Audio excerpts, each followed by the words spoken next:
Est-ce que vous savez ce qu'est la zoocose? Certains de vous connaissent ce mot, ça vous dit quelque chose? La zoocose. Non?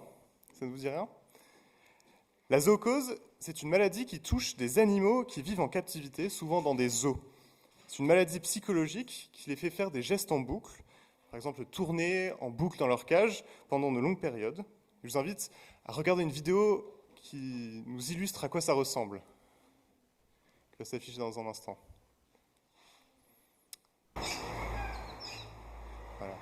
On voit ces animaux qui tournent en boucle, qui font des tours sur eux-mêmes. On voit que cette condition arrive chez les animaux qui ne sont pas à l'endroit où ils ne devraient être. Ces animaux n'ont pas été faits pour vivre en cage, ils n'ont pas été faits pour vivre dans des aquariums. Ces animaux, ils ont été faits pour vivre dans la nature, pour courir dans la création, pour chasser, explorer. Oui, ils ont été créés pour vivre dans un environnement très différent dans celui où ils se trouvent dans des cages.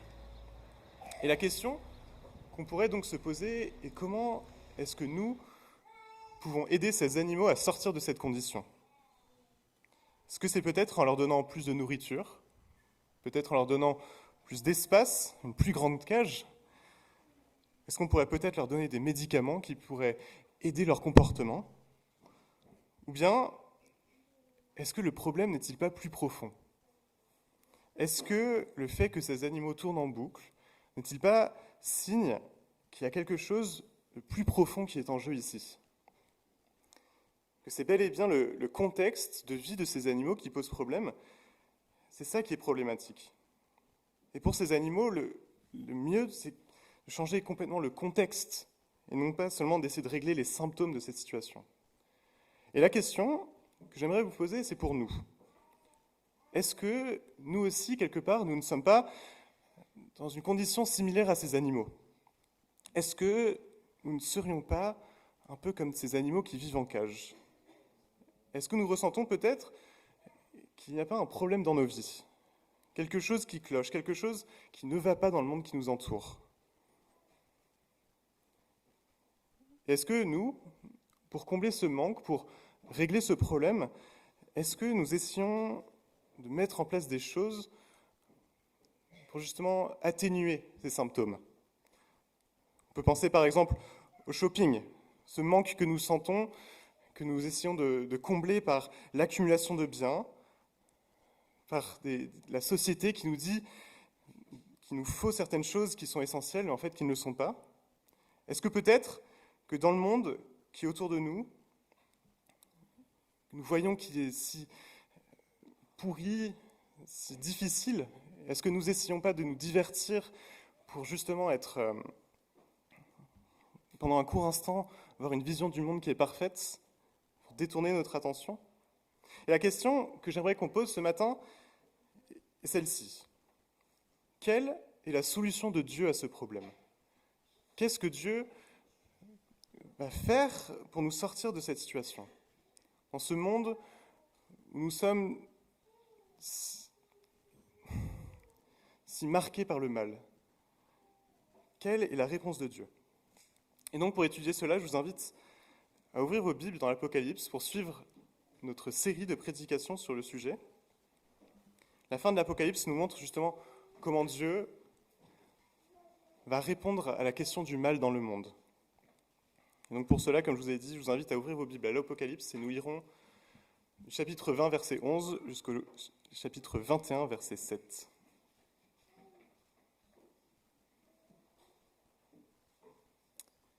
Lisons. Ensuite, je vis un grand trône blanc, et celui qui était assis. Le ciel et la terre s'enfuirent loin de sa présence, ils disparurent sans laisser de traces. Je vis les morts, les grands et les petits, comparaissant devant le trône. Des livres furent ouverts, on ouvrit aussi un autre livre, le livre de vie. Les morts furent jugés, chacun d'après ses actes, suivant ce qui était inscrit dans ces livres. La mer avait rendu ses naufragés, la mort et le royaume des morts avaient rendu ceux qu'ils détenaient. Et tous furent jugés chacun conformément à ses actes. Puis la mort et le séjour des morts furent précipités dans l'étang de feu. Cet étang de feu, c'est la seconde mort. On y jeta aussi tout ce dont le nom n'était pas inscrit dans le livre de vie. Puis je vis un ciel nouveau et une terre nouvelle, car le premier ciel et la première terre avaient disparu, et la mer n'existait plus. Je vis la ville sainte, la nouvelle Jérusalem, descendre du ciel, d'auprès de Dieu, belle comme une mariée qui s'est parée pour son époux. Et j'entendis une voix forte, venant du trône, qui disait « Voici la tente de Dieu, avec les hommes. Il habitera avec eux. Ils seront ses peuples, et lui, Dieu, avec eux, sera leur Dieu. Il essuiera toutes les larmes de leurs yeux. La mort ne sera plus. Il n'y aura ni deuil, ni plainte, ni souffrance. Car ce qui était autrefois a définitivement disparu. » Alors, celui qui siège sur le trône déclara « Voici, je renouvelle toutes choses. » Il ajouta « Écris que ces paroles sont vraies et entièrement dignes de confiance. » Puis il me dit « C'en est fait. Je suis l'alpha et l'oméga, le commencement et la fin. À celui qui a soif, je donnerai, moi, à boire, gratuitement, à la source d'où coule l'eau de vie. Tel sera l'héritage du vainqueur. Je serai Dieu, et il sera mon fils. » Amen. Bon, amen. La première partie de ce texte que nous venons de lire nous parle du jugement final de Dieu. Que nous l'avons vu la semaine dernière avec Thomas, le retour de Dieu vient avec une punition du mal. Le mal ne sera pas laissé en plan comme ça. Non, le mal qui a pris le pouvoir sera enfin terrassé par Dieu. Nous voyons dans ce texte donc une série de tableaux, une série d'images qui montrent justement différentes manières dont ce jugement sera fait. La première image que Jean nous montre dans ce texte, c'est le départ de l'ancienne terre et de l'ancien ciel. On voit que cet ancien ciel et cette ancienne terre partent, et quand nous le lisons dans notre contexte actuel, nous pouvons nous dire, mais qu'est-ce que cela représente ? Qu'est-ce que cela veut bien nous dire ? Et oui, comme nous l'avons vu en introduction, lors de cette dernière prédication, ces dernières semaines, le monde dans lequel nous vivons est très souvent dirigé par le mal. Depuis le péché d'Adam et Ève, en Éden, le péché est venu corrompre la création dans son entièreté. La création parfaite que Dieu avait façonnée a été entachée par le mal, a été corrompue. Toutes les personnes, toutes les institutions autour de nous vivent dans une forme de corruption. Peu importe les efforts humains, le mal vient toujours s'immiscer, vient toujours intervenir et détruire le travail de bien. Depuis ce moment, la création a besoin d'un sauveur. Et c'est là que Dieu intervient dans ce texte. Nous croyons, nous, en tant que chrétiens, que Jésus est mort à la croix pour nous et pour nos péchés. Oui, que notre ancienne vie est mise au tombeau pour que nous naissions de nouveau. Cependant, là où nos vies sont changées, le monde qui nous entoure est toujours marqué par cette même forme de corruption. Et depuis les 2000 ans où Christ est mort à la croix, les choses autour de nous n'ont toujours pas changé. Tous les gouvernements politiques, que ce soit des monarchies ou des démocraties, que ce soit socialistes, capitalistes, fascistes ou communistes, de droite ou de gauche, tous les gouvernements politiques finissent toujours par chuter, finissent toujours par faire le mal. Tout finit toujours par aller dans la direction du péché, à rater la cible que Dieu veut. Et c'est ça que fait référence cette ancienne terre et cet ancien ciel. C'est cette réalité du péché, dans ces royaumes, dans ces institutions, dans ces personnes qui promeuvent toujours le mal. Ce sont toutes les choses dans notre monde qui oppriment les faibles, qui donnent plus de pouvoir à ceux qui l'ont déjà. Ce sont toutes les structures d'injustice qui existent déjà dans notre réalité présente. Et c'est ça qui part quand Dieu viendra pleinement régner en tant que roi sur la terre. Oui, le retour de Dieu sur son trône marquera la disparition de cette réalité présente aujourd'hui. Quand Christ reviendra, les structures de mal et d'injustice de notre monde feront partie du passé et laisseront place au royaume de Dieu, un royaume pleinement juste, un royaume où tous auront leur place. Et c'est ça que cette image montre. Le monde, tel qu'on le connaît aujourd'hui, passera et laissera sa place à un monde meilleur. Et ensuite, le texte nous parle aussi du livre de vie. Un livre où sont inscrits toutes les actions, tous les noms des personnes. Et cette image, elle n'est pas nouvelle dans la Bible.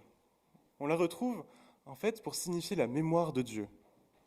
Tout comme nous utilisons des livres aujourd'hui pour, par exemple, des dictionnaires pour inscrire des définitions, des livres historiques pour inscrire l'histoire, ces livres illustrent quelque part la mémoire de Dieu. Je pense que c'est important pour nous de prendre conscience de cela aussi. Cette image nous montre un Dieu qui est au contrôle, un Dieu qui n'oublie pas le mal autour de nous, un Dieu qui jugera chacun, petit ou grand, selon leurs actions. Et je pense que c'est important pour nous de prendre conscience de cela. Dans notre contexte, oui, nous pouvons voir le jugement comme quelque chose de négatif, n'est-ce pas ? Nous avons peur du jugement parce que nous avons peur d'être punis. Mais dans ce texte, ce jugement est associé à une bonne nouvelle. Le jugement de notre monde est une très bonne nouvelle. Nous voyons autour de nous l'injustice constante. Très souvent, nous avons l'impression que nous ne pouvons rien faire face à ces situations, face à ces personnes qui souffrent,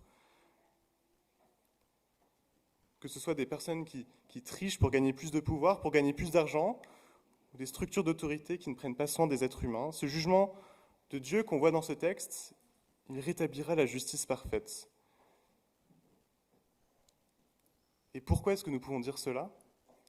Parce que la mémoire de Dieu est parfaite. Dieu n'oubliera pas son peuple, il ne nous oubliera pas. Il n'oubliera pas le mal qui a été commis, la violence et l'injustice qui a été faite.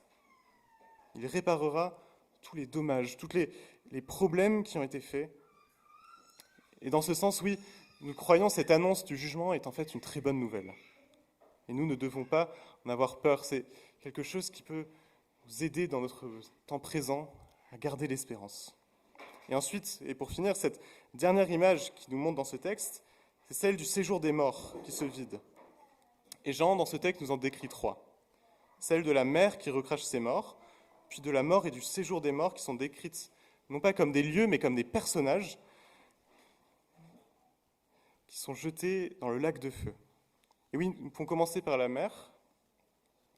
Dans l'imaginaire juif et grec, la mer était un lieu sombre et inconnu, un lieu où l'homme n'était pas le bienvenu. C'était un endroit sombre, un endroit qu'on ne connaissait pas, dont on ne pouvait pas avoir accès. Et encore aujourd'hui, les spécialistes estiment que seulement 29% du sol total marin a été exploré et 10% des océans du monde ont été explorés aujourd'hui. Et donc cette image de la mer comme le séjour des morts ne doit pas être lue dans un sens littéral. Pas comme si la mer allait littéralement rejeter les morts noyés. Mais en fait, cette image pointe plutôt vers l'idée de la résurrection et du jugement. Dieu aura contrôle sur tout. La présence de Dieu sera partout.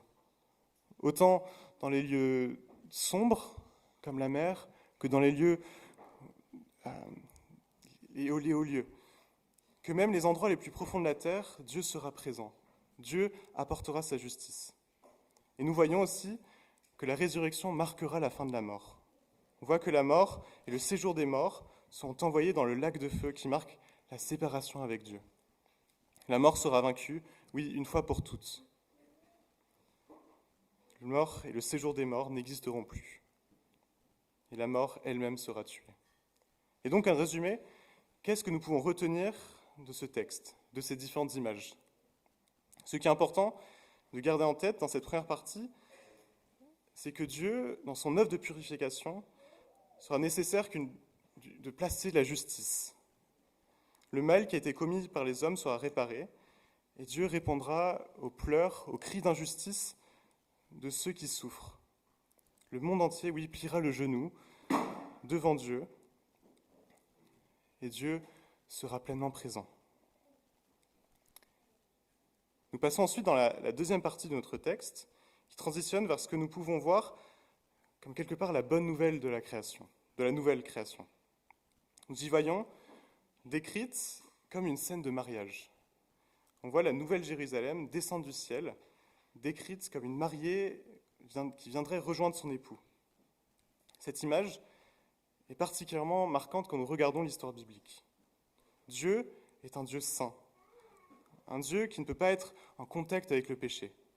Et depuis le début de l'histoire, depuis le début de l'histoire de la Bible, oui, Dieu fait plusieurs pas vers les hommes pour qu'ils puissent demeurer parmi eux. Il met en place des règles strictes. Dans la Bible, on voit des commandements et des alliances pour que son peuple choisi puisse le reconnaître comme le seul vrai Dieu.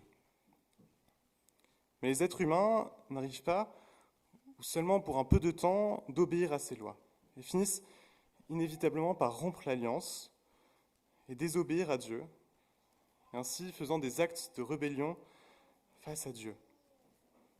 Et donc cela nous ramène à cette symbolique de la Jérusalem céleste qui descend du ciel.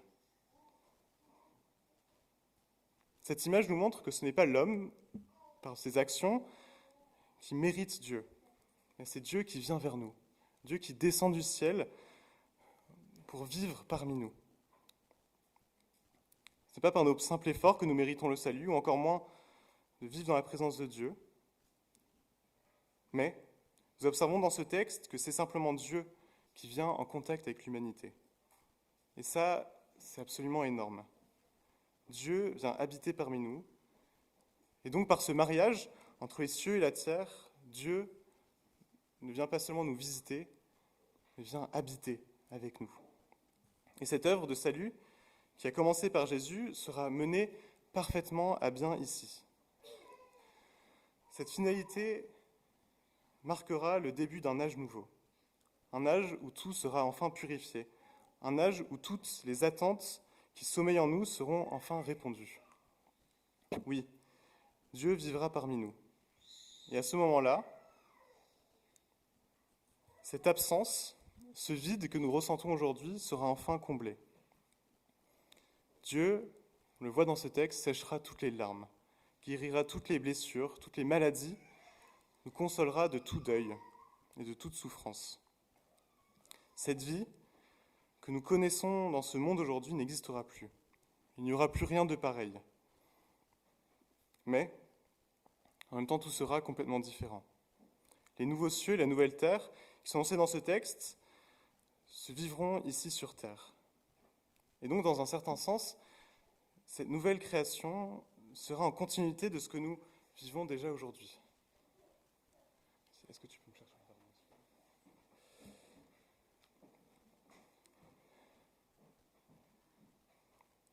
Voilà, comme je l'ai dit, cette nouvelle création sera en continuité avec ce que nous vivons déjà aujourd'hui.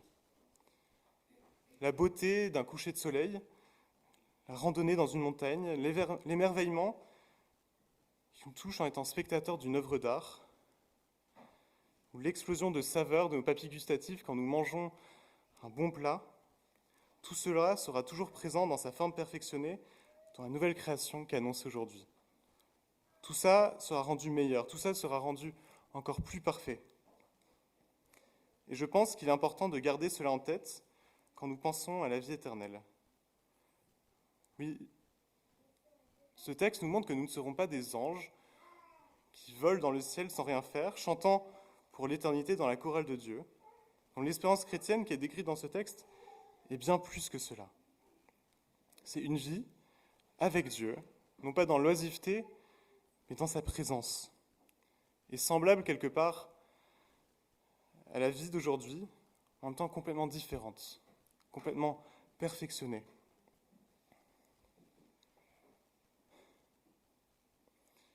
Donc voilà, pour finir, nous arrivons à cette dernière partie de ce texte, dernière partie de ce parcours. Nous voyons comment Dieu transformera notre monde pécheur en répondant à notre souffrance actuelle. Merci.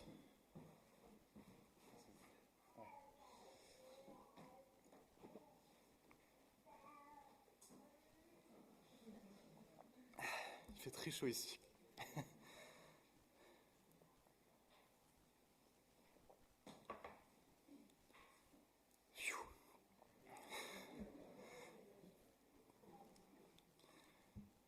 Ce texte se termine par quelque part cette phrase qui récapitule tout.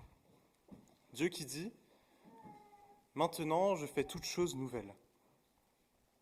Et quelque part, c'est ça la promesse de Dieu pour nous dans notre vie actuelle. Dieu souhaite que nous participons à cette nouvelle création. Cette promesse, pour nous, dès aujourd'hui, qui vivons dans ce monde si tordu, nous qui souffrons de vivre dans un monde tellement marqué par la corruption et l'injustice, nous pouvons nous appuyer sur cette promesse, que Dieu viendra faire toutes choses nouvelles. Et quand nous revenons à l'image de ces animaux qu'on a vus en introduction, ces animaux qui vivent dans un contexte, ils sont emprisonnés, ils sont en cage.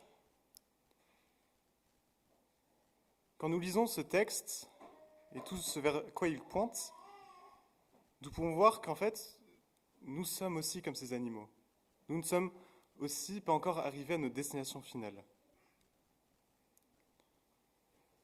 Et ce sentiment que nous sentons que nous ne sommes pas là où nous devons être est finalement normal, parce que nous ne sommes pas dans notre destination finale. Ce sentiment de manque et de solitude que nous ressentons est normal aussi.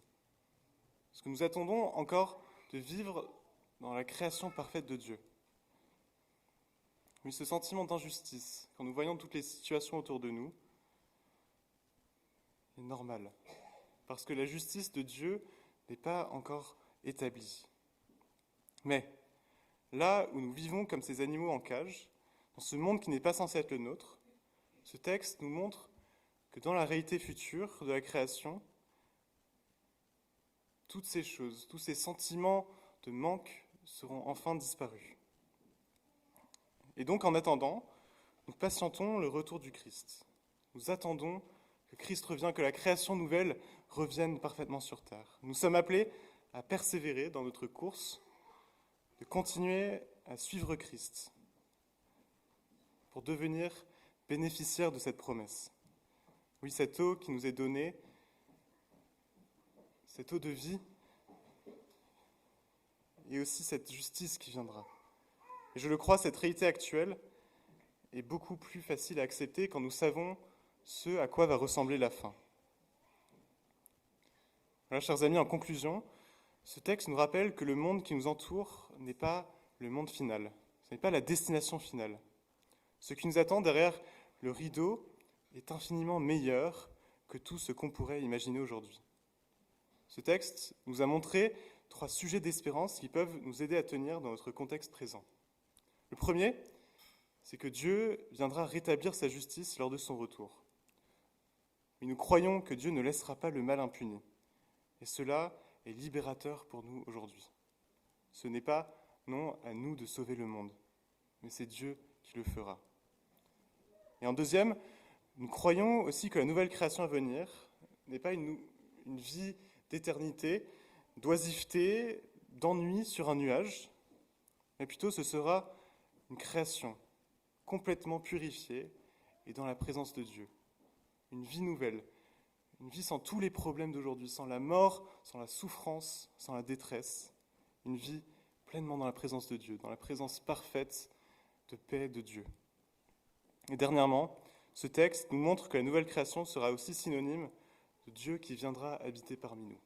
Dieu qui viendra demeurer parmi nous, sa présence nous sera enfin complètement accessible. Nous ne serons plus jamais seuls.